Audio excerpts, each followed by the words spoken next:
panelists wanted to share some messaging. So I have some slides. Yeah.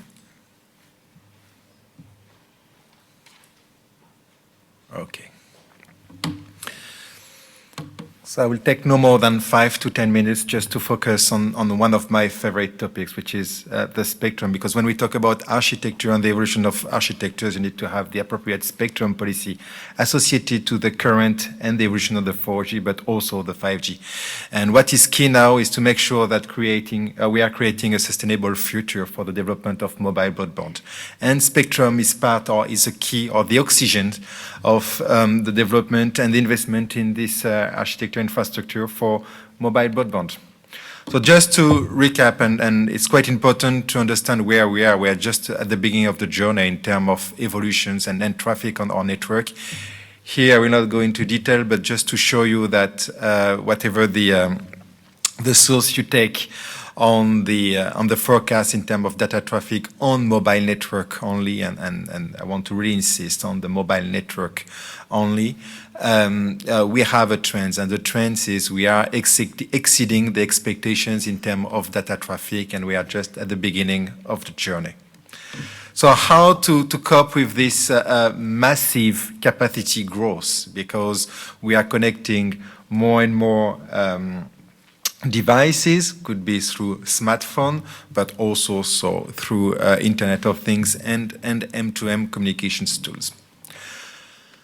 First, you need some harmonized spectrum. I mean, harmonization is quite key, and harmonization is not limited to the standard, but also the way that you are accessing to this scarce resource, which is spectrum.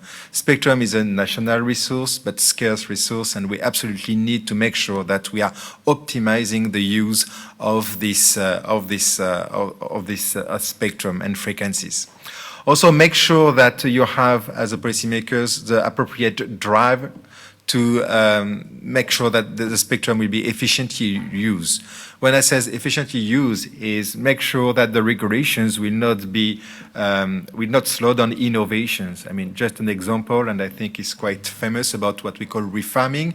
The principle of refarming is to use or implement a new technology on the band which has been already allocated to a previous technology in terms of mobile development. A good example is my personal experience on using the 4G.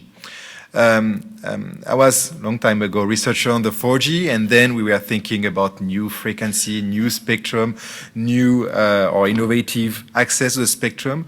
And when I became a consumer, my first experience with 4G was through a GSM band, the 1800. So through the example, I want to make sure that you understand that what we are researching, what we are thinking is not necessarily what is happening on the market. And as regulators and policymakers, you need to make sure that you give enough flexibility and ability for the mobile operators to implement following the consumer request and following their consumer and market demands. And the last point is let's shape the future, especially with the WRC 15. It's absolutely key, a key milestone for us to make sure that policymakers and government understand what is harmonizations, what is the importance of spectrum, and how we should shape the futures with this scarce resource. Now, the WRC will not be the end of the story, and we will achieve, I'm sure, a very significant milestones in terms of developing and managing the futures. But this is just the first step. The second step is how you can get access to this scarce resource on the market and how you can benefit and get the maximum of the socio-economic benefit by releasing this spectrum. First is the light touch regulations. Make sure that you encourage, incentivize investment, and make sure that operators will have the ability and the flexibility to manage this scarce resource in the appropriate way and respond appropriately to the consumer demand. Make sure that you have a clear licensing framework. I mean, we are talking about extra tax, about unclarity. I mean, unclarity, uncertainties, discourage the investment. So make sure that you have the licensing framework in place as clear as possible.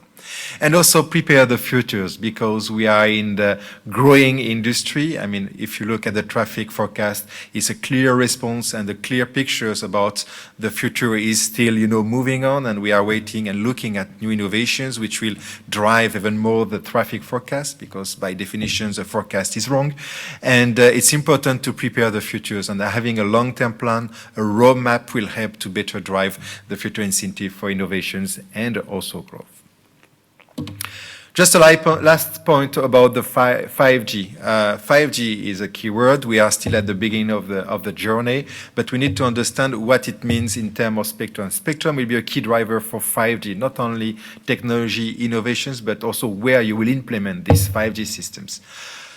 We still have some discussions what is exactly and what for, but what is clear is by 2019, 2020, we will have a full pictures about the spectrum which will be associated to 5G, I would say, this evolution in terms of mobile broadband networks. We are pretty sure that 5G will require additional capacity spectrum, and for that, and I'm sure you're well aware that a number of initiatives and research have been made on the high frequency, and high frequency show a number of benefits for the specific scenario that are under development under the umbrella of the 5G, but also not limited to the high frequency, and that will be my last message. I mean, the experience with 4G show that actually existing spectrum for 2G could be efficiently reused for new generations, and I think and I believe that that will be the same for the 5G. So let's think about how we can reuse, optimize, and maximize the benefit of using the existing spectrum, and also open up to new, area in the high frequency to cover this additional and significant capacity needed for the development of 5G. And that concludes my presentations. Thank you. Great, thanks.